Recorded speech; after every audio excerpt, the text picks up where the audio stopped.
하나님이 사랑하시는 비산동교회 성도님들 평안하셨습니까? 우리는 하루하루가 변화되는 세상 속에 살아가고 있습니다. 변화하는 세상 속에 살아가다 보면 흔들리는 때가 참 많이 있습니다. 우리는 하나님의 말씀을 묵상함으로 변화되지 않는 진리를 찾아갈 수 있어야 합니다. 그 진리를 붙잡을 때 흔들리지 않는 삶을 살아갈 수 있습니다. 그 진리는 바로 하나님의 말씀입니다. 오늘도 주님의 말씀을 묵상함으로 진리 가운데서 요동하지 않는 우리 모든 성도님들이 되시기를 소망합니다. 기도하겠습니다. 사랑의 하나님 아버지, 주님의 말씀이 내 삶의 반석이 되기를 소망합니다. 흔들리지 않는 반석, 요동하지 않는 반석이 주님의 말씀이 되어 삶에 찾아오는 환난, 풍파 속에서도 흔들리지 않는 우리 모두가 되게 하여 주옵소서. 이 모든 말씀 예수님의 이름으로 기도드립니다. 아멘. 오늘 우리들에게 주시는 하나님의 말씀은 사무엘상 12장 1절에서 5절까지 말씀입니다. 함께 하나님의 말씀을 읽겠습니다. 사무엘이 온 이스라엘에게 이르되 보라, 너희가 내게 한 말을 내가 다 듣고 너희 위에 왕을 세웠더니 이제 왕이 너희 앞에 출입하느니라. 보라, 나는 늙어 머리가 휘어졌고 내 아들들도 너희와 함께 있느니라. 내가 어려서부터 오늘까지 너희 앞에 출입하였거니와 내가 여기 있나니 여호와 앞과 그의 기름 부음을 받은 자 앞에서 내게 대하여 증언하라. 내가 누구의 소를 빼앗았느냐, 누구의 나귀를 빼앗았느냐, 누구를 속였느냐, 누구를 압제하였느냐, 내 눈을 흐리게 하는 뇌물을 누구의 손에서 받았느냐. 그리하였으면 내가 그것을 너희에게 갚으리라 하니 그들이 이르되 당신이 우리를 속이지 아니하였고 압제하지 아니하였고 누구의 손에서든지 아무것도 빼앗은 것이 없나이다 하니라. 사무엘이 백성에게 이르되 너희가 내 손에서 아무것도 찾아낸 것이 없음을 여호와께서 너희에게 대하여 증언하시며 그의 기름 부음을 받은 자도 오늘 증언하느니라 하니 그들이 이르되 그가 증언하시나이다 하니라. 아멘.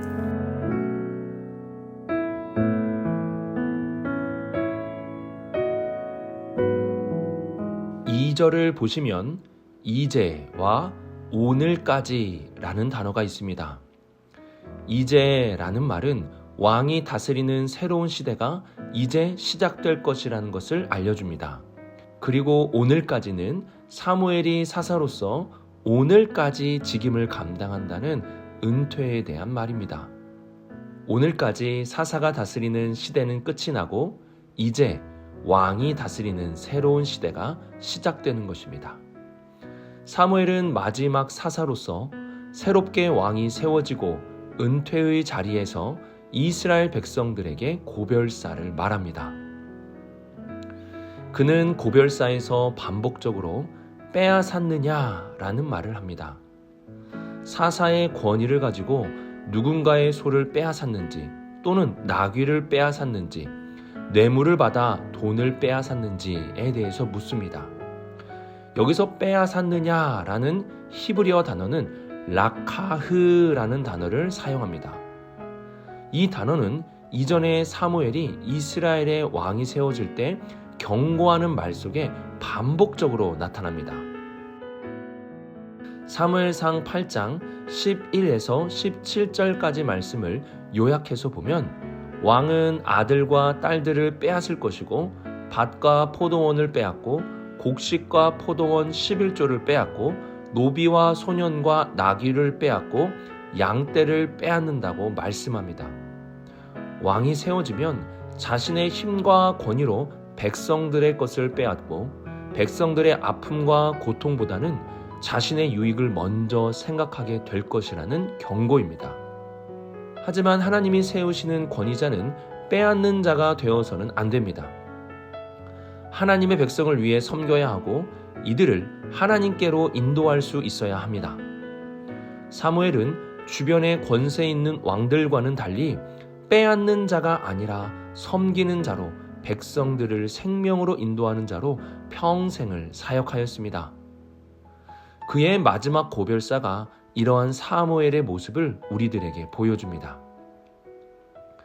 작심삼일이라는 말이 있듯이 시작은 누구나 열심히 할 수 있습니다. 문제는 끝까지, 마지막까지 그 열심이 식지 않는 것입니다. 사무엘은 늘 하나님 앞에 순종하는 자로 살아갔습니다. 이와 같이 하나님 앞에 순종하는 자는 마지막까지 변질되지 않고 타락하지 않고 살아갈 수 있습니다.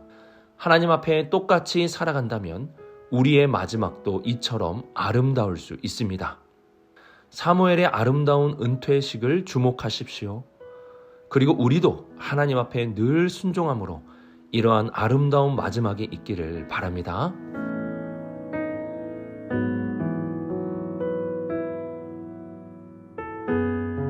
(4절을) 보시면 사무엘이 내가 빼앗은 것이 있느냐는 질문에 백성들이 이렇게 대답합니다.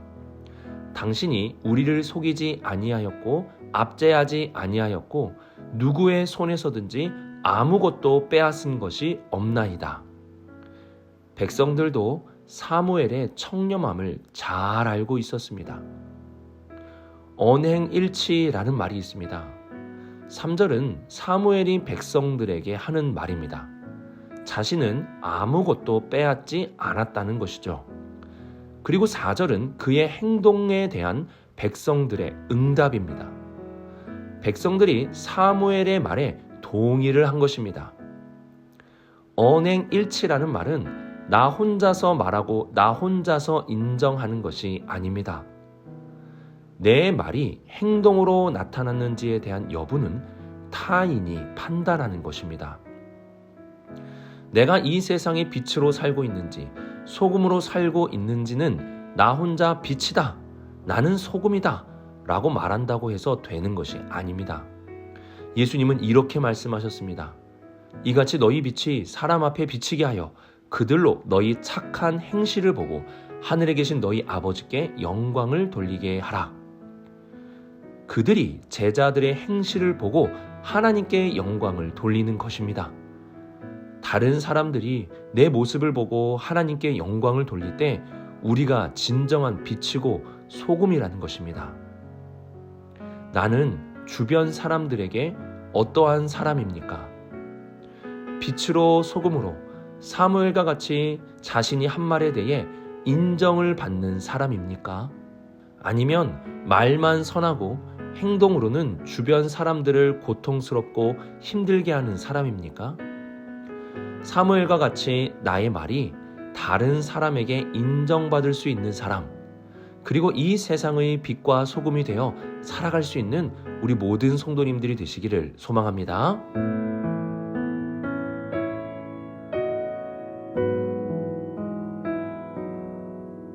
사무엘은 백성들에게 질문을 하고 답을 받습니다. 그들은 사무엘이 빼앗는 자가 아니라는 사실을 인정하고 증언했습니다.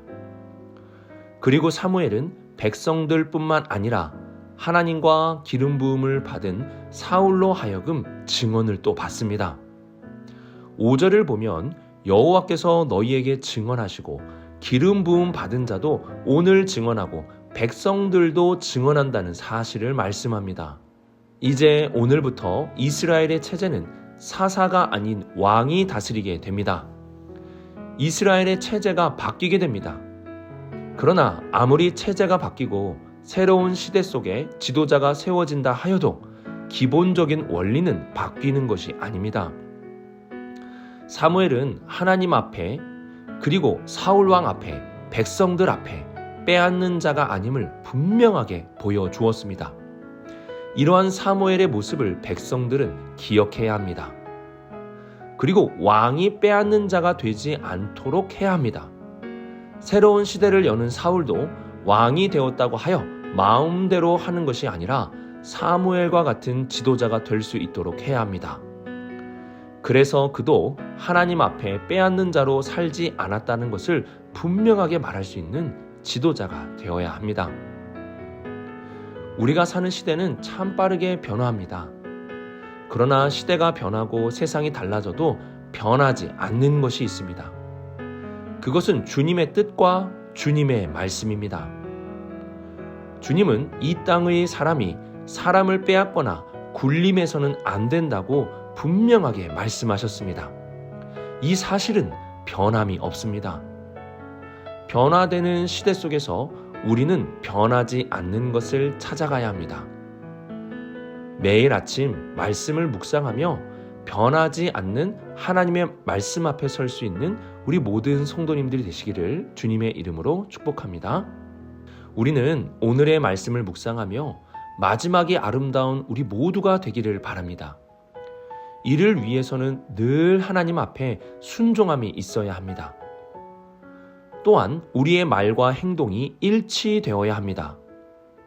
나의 말과 행동은 나 스스로가 인정하는 것이 아니라 다른 사람이 인정할 수 있어야 합니다. 마지막으로 변화되는 시대 속에서 변화되지 않는 가치를 하나님의 말씀 안에서 찾을 수 있기를 바랍니다. 오늘도 주의 말씀과 함께 변질되지 않는 세상의 빛과 소금으로 살아가는 우리 모든 성도님들이 되시기를 주님의 이름으로 축복합니다.